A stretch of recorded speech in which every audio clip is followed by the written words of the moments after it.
Puoli tuntia ollut auki, niin 2 asiakkaan kanssa tuossa olen jo keskustellut ja jakanut yhteystiedot esitteineen, että ihan hyvä ensimmäinen puolituntinen.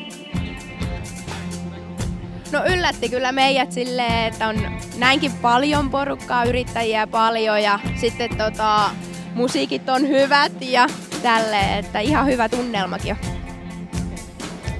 No totta kai tullaan, kun on paikalliset messut, niin halutaan nähdä mitä täällä on. Ja täällä on enemmän näköjään näytteleasettajia kuin viimeksi ja isojakin näytteleasettajia.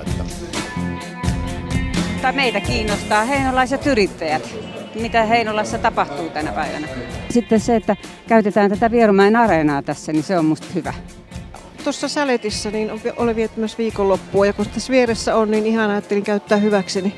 Heinolasta ollaan ja ihan lähti kiinnostaa mitä yrityksiä täällä on ja näkee ja tietysti vähän tuttaviakin on täällä, niin moikkaamaan samalla niitä. Ja en ole täällä ennen nähnyt näitä tällaisia messuja. Joskus on varmaan Heinolassa ollut, mutta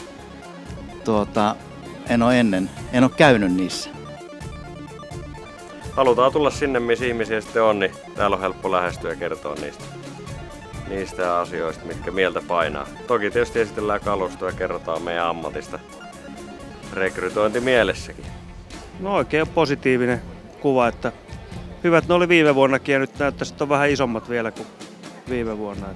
Niin tämähän on loistava paikka. Tänne tulee ympäri maakuntaa väkeä ja eihän tämän parempaa paikkaa esittäytyy voisi ollakaan. No on itse kävellyt täällä vähän ympäriinsä ja sitten tavannut tuttuja täällä ja kaikki on sanonut, että jotenkin on sellainen lepposa tunnelma, että ihan jees, tosi hieno juttu. Just nämä vierumäkeläiset ja heinolaiset paikalliset kuluttajat ja yritykset on meille tärkeitä asiakkaita. Halutaan olla täällä näkyvissä ja ensimmäinen kerta näillä messuilla, mutta hyvä fiilis. Vanhoja asiakkaita on tavattu ja tietysti yksi mikä on tärkeää, niin sitten täällähän on sellaisia yhteistyökumppaneita ja yhteistyötahoja, minkä kanssa sitten on ollut ihan mukava niin kuin tapailla.